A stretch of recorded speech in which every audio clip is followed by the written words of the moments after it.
आज के क्लास में हम लोग जानेंगे फ्यूचर में शैल हैव विल हैव का प्रयोग इन्फिनेटिव के साथ।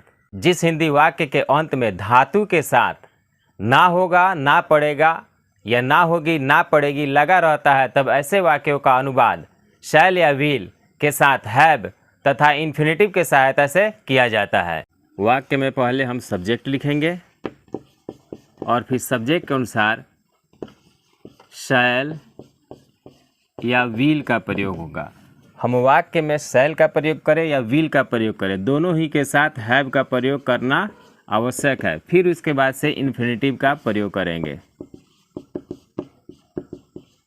फिर ऑब्जेक्ट होगा तो ऑब्जेक्ट का प्रयोग करेंगे, देन फुल स्टॉप। अब यहाँ पे जानते हैं कि शैल किसके साथ रहेगा और विल किसके साथ रहेगा। सामान्य अर्थ में आई और वी के साथ शैल का प्रयोग होगा, बाकी जितने भी सब्जेक्ट होंगे उनके साथ विल का प्रयोग होगा। तो यहाँ पे आई वी नहीं है, यहाँ पे यू है, आप है, और आपका अंग्रेजी होता है यू, और यू के साथ प्रयोग किया जाएगा विल। अब हम शैल का प्रयोग करेंगे या विल का प्रयोग करेंगे, दोनों ही स्थिति में हैव का प्रयोग करना है। हैज़ का प्रयोग यहाँ पे नहीं किया जाता है। फिर हैव, यू विल हैव, काम क्या हो रहा है, सहायता करना, टू हेल्प, आपको सहायता करनी पड़ेगी। किसकी सहायता करनी पड़ेगी, तो मेरी क्या लिखा जाएगा, मी। फिर अगला एक और वाक्य देखते हैं।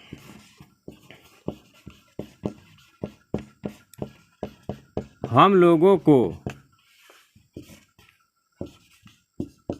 मैच जीतना पड़ेगा। फिर वही मैं बता सकता हूँ, जीतना पड़ेगा या जीतना होगा, बात एक ही है। सबसे पहले लिखा जाएगा सब्जेक्ट हम लोग का होता है वी, और मैं बता चुका हूँ कि वी के साथ शैल का प्रयोग होगा। यहाँ पे लिखेंगे शैल, वी शैल, फिर लिखा जाएगा हैव। काम क्या हो रहा है, जीतना, जीतना का लिखा जाएगा टू विन। काम क्या हो रहा है, जीतना, जीतना का लिखा जाएगा टू विन। क्या जीतना पड़ेगा, तो मैच, तो यहाँ पे लिखा जाएगा द मैच। फिर आगे देखते हैं। राम को परीक्षा देना होगा। लिखा जाएगा सब्जेक्ट राम, ये भी नाउन है, नाउन के साथ जो भी नाउन होगा उसके साथ सामान्य अर्थ में विल का ही प्रयोग होगा। राम, राम के साथ लिखेंगे विल, फिर लिखा जाएगा हैव। फिर यहाँ पे परीक्षा देना का हो जाएगा to appear at the examination.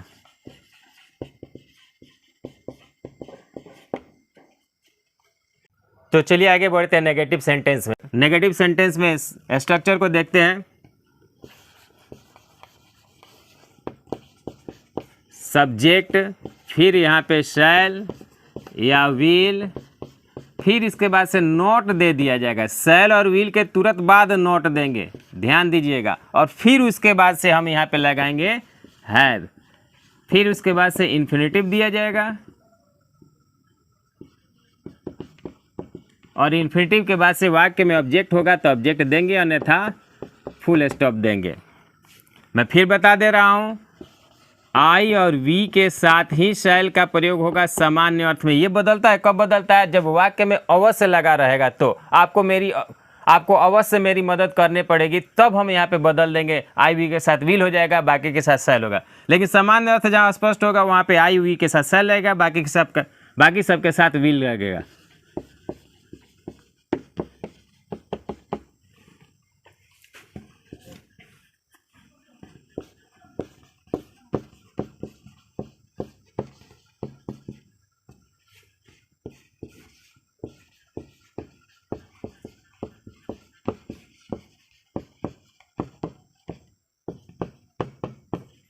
देखिए वाक्य है, पिताजी को पटना नहीं जाना पड़ेगा, यानी कि नेगेटिव सेंटेंस हो गया। सब्जेक्ट्स, ये नेगेटिव सेंटेंस में भी सबसे पहले सब्जेक्ट लिखा जाता है। तो सबसे पहले पिताजी के पहले द लिखेंगे, द फादर,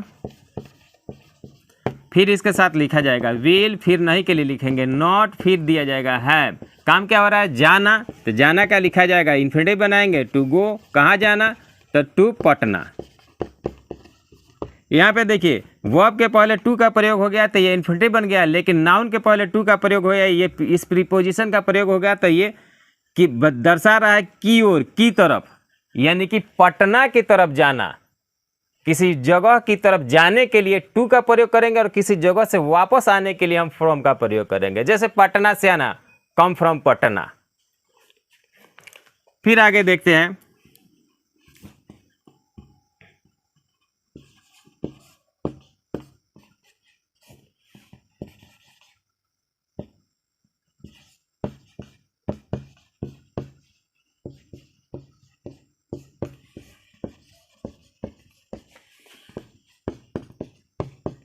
उसे धूम्रपान नहीं करना होगा, उसे का लिखा जाएगा ही, इसके साथ लगा लिखा जाएगा विल, फिर नहीं के लिए लिखेंगे नॉट, फिर दिया जाएगा हैव, फिर धूम्रपान करना का लिखा जाएगा टू स्मोक।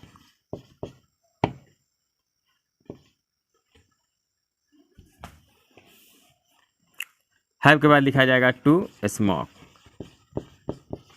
Full stop. इसमें कोई ऑब्जेक्ट नहीं है।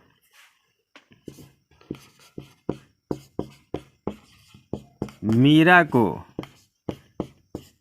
गीत नहीं गाना पड़ेगा।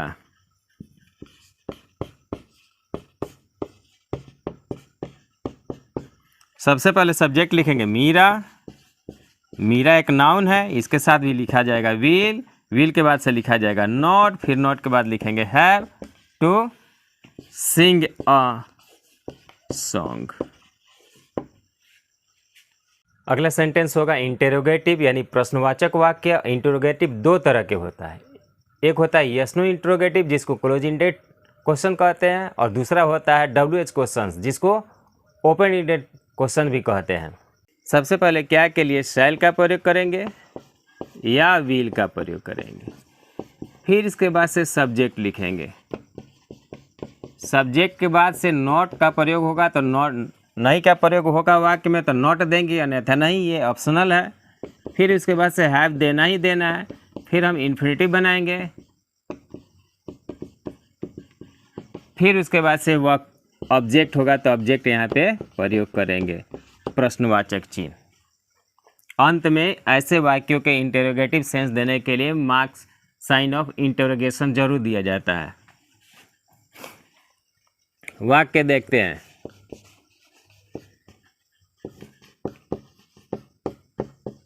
क्या शिक्षक को अंग्रेजी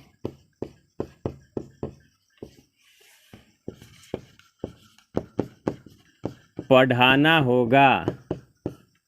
प्रश्नवाचक चिन्ह यहाँ पे भी देंगे और अंग्रेजी में भी देंगे। यहाँ पे क्या के लिए शैल या विल का प्रयोग करेंगे तो शिक्षक है थर्ड पर्सन और इसके साथ विल का प्रयोग किया जाएगा।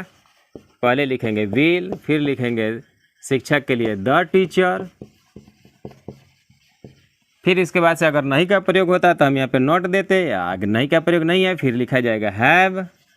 हैव के बाद से काम क्या हो रहा है, इन्फिनिटिव रूप देना है, पढ़ाना, तो इसका लिखा जाएगा टू टीच। क्या पढ़ाना पड़ेगा तो अंग्रेजी, तो अंग्रेजी का लिखेंगे लास्ट में English, then sign of interrogation. एक और वाक्य देखते हैं, क्या रामू को गाड़ी नहीं चलानी पड़ेगी? प्रश्नवाचक चिन्ह यहाँ पे लिखा जाएगा। यहाँ पे भी विल का प्रयोग करेंगे, सब्जेक्ट लिखेंगे रामू, फिर नहीं दिया गया है तो नॉट, फिर दिया जाएगा हैव। काम का हो रहा है चलाने का तो टू ड्राइव, क्या चलाना, गाड़ी, तो लिखा जाएगा अ कार।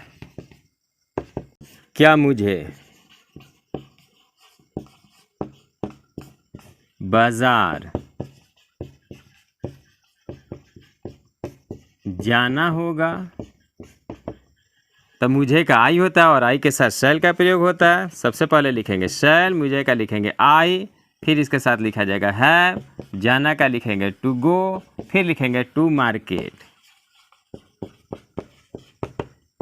यहाँ पे टू का प्रयोग, यहाँ पे टू दिया गया है इन्फिनिटिव बनाने के लिए, और यहाँ पे टू प्रीपोजिशन का प्रयोग किया गया है किसी जगह की ओर जाने के लिए, की ओर जाने के लिए, की तरफ जाने के लिए हम टू का प्रयोग करते हैं। से आने के लिए फ्रॉम का प्रयोग करेंगे और की ओर जाने के लिए टू का प्रयोग करेंगे। अब चलते हैं हम WH क्वेश्चन की तरफ। इसमें कुछ ज़्यादा नहीं बदलाव करना पड़ेगा, शुरू में सिर्फ क्या, क्यों, कब, कैसे दे देना होगा बस। जैसे यस नो सेंटेंस बनाए हैं उसके पहले सिर्फ क्या, क्यों, कब, कैसे, कहाँ लिख देना है, बस वही हो जाएगा। वाक्य का बनावट देखिए, सबसे पहले लिखेंगे क्या के लिए व्हाट, फिर व्हाई, व्हेन, हाउ, वेयर, यानी कि क्या, क्यों, कब, कैसे और कहाँ। वैसे तो और भी होते हैं। फिर इनके साथ शैल का प्रयोग करेंगे या विल का प्रयोग करेंगे, ये डिपेंड करता है सब्जेक्ट पर। अब यहाँ पे आएगा सब्जेक्ट, फिर सब्जेक्ट के बाद वाक्य में अगर नहीं होगा तो नॉट का प्रयोग करेंगे। मैं पहले भी बता चुका हूँ कि इसमें यह ऑप्शनल है। फिर हैव का प्रयोग करेंगे, हैव के बाद इन्फिनेटिव, फिर ऑब्जेक्ट होगा तो object, then marks of interrogation. उन लोगों को क्रिकेट कहाँ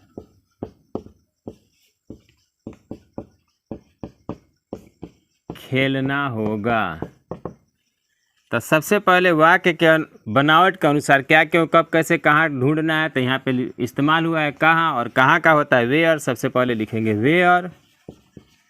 फिर शैल विल में से उन लोगों का दे होता है और दे के साथ विल का प्रयोग होता है, लिखेंगे विल। फिर सब्जेक्ट लिखेंगे दे, अगर नहीं होता तो यहाँ पे नॉट देते, आगे बढ़ेंगे। काम क्या हो रहा है, फिर इसके बाद से हैव देना है। फिर काम हो रहा है खेलना, तो लिखेंगे टू प्ले। क्या खेलना होता है, तो क्रिकेट, तो लिखेंगे टू क्रिकेट। तो लिखेंगे क्रिकेट।